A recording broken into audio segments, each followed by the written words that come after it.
This is the MyHeart.net podcast. This show is produced by Dr. Philip Johnson in conjunction with VitalEngine.com. Please welcome your host, Dr. Alain Bouchard, cardiologist at UAB St. Vincent's. Welcome to MyHeart.net, and today we have a very special topic and a special guest, and we're talking about amyloidosis. And to discuss that, of course, I had to get an expert on amyloidosis, and Dr. Pankaj Arora, Associate Professor of Medicine at the University of Alabama in Birmingham, also Director of the UAB Cardiogenomics and Clinical Program, Director of the Cardiology Clinical and Translational Research Program, is here to help us today describe a little bit more the problem of amyloidosis. So, Pankaj, thank you very much for taking the time this afternoon. Thank you, Alan. It's always a pleasure to chat with you, and it's good to be back on Heart.net. And amyloidosis is a disease that is close to our heart, and we see a lot of patients. So happy to be a part of this. That's wonderful. So, I think from the patient's perspective, being diagnosed with amyloidosis is probably life-changing. From the moments the symptoms start appearing, like fatigue, the swelling, the nerve pain in the hands as well as the feet, the shortness of breath on minimal activity, everyday tasks can become quite overwhelming. So, the uncertainty of living with a rare and progressive disease brings both emotional and physical challenges. So managing the doctor's visits, the treatment regimen, the lifestyle adjustment can be daunting, but understanding the condition is probably the first step towards taking control. With advancing therapies, supportive medical community, at least there's hope that for a better quality of life, even in the face of this chronic illness. And one of my favorite actor, Morgan Freeman, puts it very nicely. He says that amyloidosis does not define you. So, Pankaj, why don't we go ahead and define amyloidosis?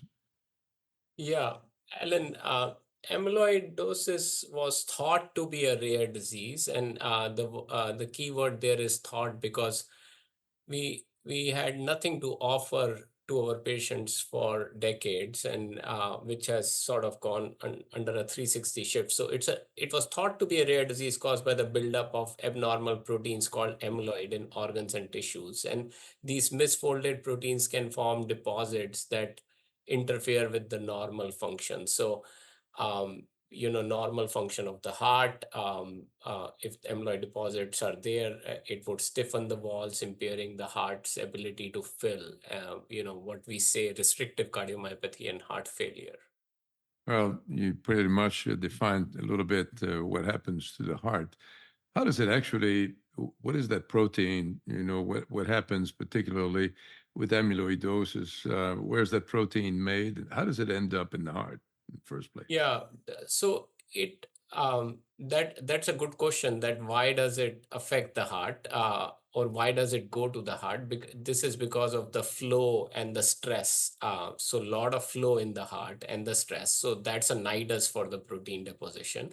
And it is of two major kinds. We call it AL or ATTR amyloid. AL amyloid is where it's the misfolded immunoglobulin light chains from your plasma cells that misfold, and ATTR, as the word TTR, which is the transthyretin protein, which is really ATTR amyloid, where the therapy has sort of evolved, is caused by misfolded transthyretin protein, which is produced by the liver. So in clinical practice, Alan, an overlooked sort of thing in your daily practice as well is transthyretin is also called prealbumin. So if you were to check a patient's TTR level, all you have to do is order a prealbumin in the blood test. Sounds good. From the patient's perspective, what are the symptoms that they should kind of pay attention to that really could make them think about amyloidosis? So some of the symptoms are what you described earlier. Patients could feel fatigued, short of breath. They may notice leg swelling. And those are primarily the symptoms coming from the amyloid deposits in the heart. But prior to those symptoms, if you go 10 years prior, they may have what we say carpal tunnel syndrome, which is tingling and numbness in the hand, neuropathy in the feet, or even GI symptoms. They could have ocular symptoms, vision disturbances. So some of those are precursor or sentinel events prior to them developing the heart symptoms. And us, like you do in your practice, you see low voltages on the EKG, but you see these thick walls on the echo, so you see the discordance, and that is a sign to think about amyloid. From the physician standpoint, I was going to just kind of get into what you're describing. From if you're a patient, what kind of workup are you going to get as a patient? You mentioned an EKG, you mentioned an echo. I mean, Yes. what So, else? so an EKG echo, and then the holy grail is the PYP scan, which is the nuclear imaging, which is very specific for TTR amyloid. You also get a cardiac MRI where you can see extracellular volume expansion in early stages of amyloid. For the AL, you get your serum and urine free light chain assays and immunofixation. And lastly, you always have the tissue, the biopsy, either a fat pad biopsy, bone marrow, or from the heart, endomyocardial biopsy, depending upon what is the clinical concern. So, from the physician standpoint, I mean, first you have to rule out, is this AL amyloidosis, and that's why you get the blood test to rule that out, That is correct. and the urine. And once this is negative, then you try to pursue the most common type, right, which is the ATTR amyloidosis. Are there any particular patients that are predisposed to develop that? Yeah, so ATTR amyloid, Alan, is broadly characterized in two groups. One is wild type ATTR, and it's a disease of the elderly. And our colleagues at Mayo Clinic, they came up with a score, putting age as a parameter and LV wall thickness on echo and HFpEF, and coming up with a graded score in the echo lab where the pre-test probability of your patient having an amyloid goes up 10, 20, 25% if those features are present. So wild type ATTR typically affects men over age 65. When we use the word wild type, that means it's not hereditary, which means that there are no TTR gene variants. Then the second category is the hereditary ATTR, which is caused by the TTR gene mutations. So if you have someone with amyloidosis, with the diagnosis of amyloidosis, you've done the technetium pyrophosphate, or you have the cardiac MRI, should you test them for genetics to see do they carry a gene, and would that actually Absolutely, influence their absolutely. family? Absolutely. There is a case to be made to have genetic screening of TTR amyloid as your go-to test, as genetics has become inexpensive, widely available, but with the caveat that it should be done at centers where cascade screening, testing the three-generation family members is an option, because we see large TTR amyloid families where 10, 15, 20 individuals in the family carry the variant. And the concept there to remember is it's incomplete penetrance. So and differential phenotype expression, meaning they all show their cards. If genetics is your deck of cards, they all show their cards differently, and how they express is very different within the same family. So yes, absolutely, genetic testing. And in US, the variant, the landmark variant val 122I, is more common in African Americans, and largely seen in that population. So you could identify based on their clinical features, their demographic information, at least identify the subgroup that should be tested. So for the families that tested positive for the gene, does not necessarily mean that they're going to develop, the disease, but they may have a predisposition to develop the disease, or That is correct, Alan. So when you think about the father who has developed the disease, when you test the children, they come back positive with the variant and their PYP scans are negative. And this is very commonly seen in many of those subset of patients. CMR has been very helpful because increased ECV, as I was alluding to a little while earlier, has been seen. So cardiac MRI has helped us to sort of become a sensitive marker of interstitial expansion where the amyloid start depositing in the myocardium even before the wall thickening or symptoms arise. So if they don't fall into the bin of, so if they fall into the bin of negative PYP, their CMR is okay, then we carefully do nerve conduction studies, get them with our neurologist, do the EMGs. If we find any evidence of neuropathy, carpal tunnel, so on and so forth, we have approvals to sort of treating that. In that case, the diagnosis is hereditary TTR amyloid with polyneuropathy and no signs of cardiac involvement. So between your 30s to 50s, you see a lot of young adults, and you want to catch them on the left side of the curve where neuropathy is the major sort of focus.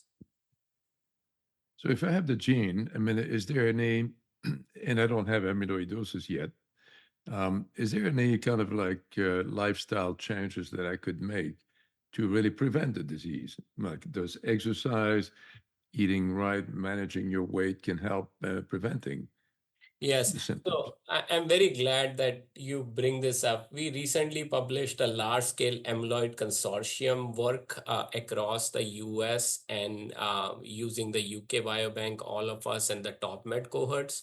So if you just have the variant and have bad risk factors, and we are talking about hypertension, diabetes, cholesterol, your standard CV risk factors, your hazards of dying are fivefold. And if you take away the risk factors, but still have the variant, your hazards of dying are twice as much. So genetics is deterministic, but it when you combine it with bad environment, the risk really shoots up. So all your amyloid patients, standard CV risk factor control becomes even more important because they have something that is predisposing them to risk. Now, the caveat is many amyloid patients have autonomic dysfunction and their ability to tolerate blood pressure medicines is not the same as we are accustomed to in the practice with ARNI and ACE inhibitors. So they get these episodes of hypotension or fluctuating blood pressure. So our clinicians, our colleagues need to be aware of that. Oftentimes getting 24-hour ABPM in amyloid patients is the right thing to do while deciding on their blood pressure control. Yeah, very good. So let's talk about treatment. We talked about the disease, how it manifests itself, and so forth. Now, how do we treat it? Yeah, so for many years, Alan, the main goal was to stabilize the transthyretin protein. We are focused on ATTR treatment because for AL, it is really with our hematology colleagues with chemotherapy and stem cell transplant, as you know. So for ATTR cardiomyopathy treatment, the goal was to stabilize the transthyretin protein to prevent amyloid buildup. And tafamidis, as you know, was the most expensive cardiac oral medicine when it was approved. It got approved and it improved survival and quality of life. But after that, there has been a paradigm shift in how ATTR neuropathy and cardiomyopathy has been treated now. So we got the second stabilizer, which is called acoramidis, which is based on a gain of function variant. So this gain of function variant is supposed to stabilize the TTR protein, or the efficacy of the molecule to stabilize the TTR protein is much higher than tafamidis. And acoramidis got approval from the FDA last year, and is now available for our patients from the attribute cardiomyopathy study, and it achieves near complete stabilization of TTR. So that is the stabilizers. And if you want to deconstruct this, you use stabilizers in early disease. Heart has started to show some signs and still the disease is early. But if you are in the middle somewhere where EF is already sort of dropping, we have gene silencer treatments. Vutrisiran, which is also called Ambutra, got approval this year for the treatment of ATTR cardiomyopathy. And this is the only gene silencing therapy approved for this condition as a result of Helios B trial. So vutrisiran and siRNA therapies were targeting ATTR with neuropathy prior to this, and now it can be used for both wild type and hereditary ATTR cardiomyopathy, neuropathy, and this has completely changed how we are managing our patients now. The data was extremely good around reducing CV mortality, hospitalization, heart failure visits, so on and so forth, and comes with a very important convenience factor, which is one subcutaneous injection every 3 months. So offers a very important dosing schedule for our patients. So those are the three sort of big approved treatment buckets. And then there are new treatments, CRISPR-based therapies that are potentially being studied to silence the TTR gene entirely. I mean, you consider those pretty breakthrough, I think in the treatment. And what do you see in the horizon? What's around the corner that really could be really kind of game changer? I think siRNAs in 2025 approval for cardiomyopathy is a big game changer. I think if you may, the fight between the stabilizers and siRNA is going to take place in terms of comparative efficacy of these medicines to see how they impact our amyloid patients.